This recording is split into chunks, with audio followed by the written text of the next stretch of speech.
Hi, I'm Glenn Harvey from Creative and Coaching, and this is the third in my series of short vlogs on developing people and teams to make a positive impact, living and working well together. Aslan is a lion, the great lion.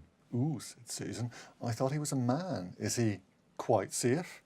I should feel rather nervous about meeting a lion. That you will, dearie, and no mistake, said Mrs. Beaver. If there's anyone who can appear before Aslan without their knees knocking, they're either braver than most are just silly. Then he isn't safe, said Lucy. Safe, said Mr. Beaver. Don't you hear what Mrs. Beaver tells you? Who said anything about safe? Of course he isn't safe, but he's good. He's the king, I tell you. You may have heard of the classical school of management, maybe the behavioural school of management, or perhaps of theorists like Fayol and Taylor. But have you considered that C.S. Lewis's Mr. Beaver has a contribution to make to management theory that we may have missed?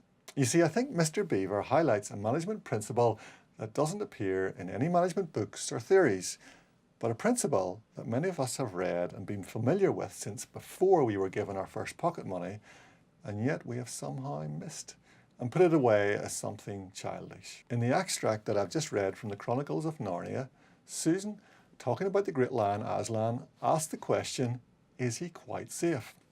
In context, it seems like a perfectly reasonable question to ask. Susan is naturally somewhat concerned as meeting a lion isn't without risks. The response from Mr. Beaver is somewhat abrupt. Who said anything about safe? Of course he isn't safe. Which is probably not what Susan was hoping to hear. Mr. Beaver isn't coding this with honey. He is saying it how it is. What is more compelling, however, than Mr. Beaver's failure to provide Susan with the words she wanted to hear is this next comment, the words she needed to hear. But he is good. He's the king, I tell you. So Mr. Beaver isn't saying that safe is not a factor, but rather there's another factor at play here that needs to be heard. This factor puts Susan's question on safe into a different context. The factor is good.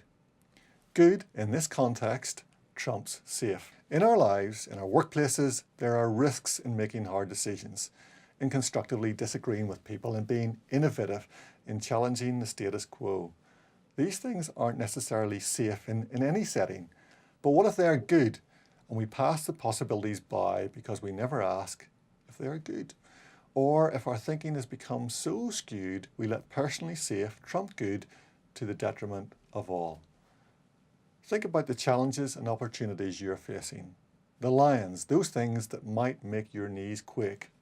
Is it safe might be a good and appropriate question to ask before you decide what to do. But never make the decision before also asking, is it good? Agree? Disagree? Have some experience to share or questions to ask? Please do comment below. If you find this video helpful, please like and share.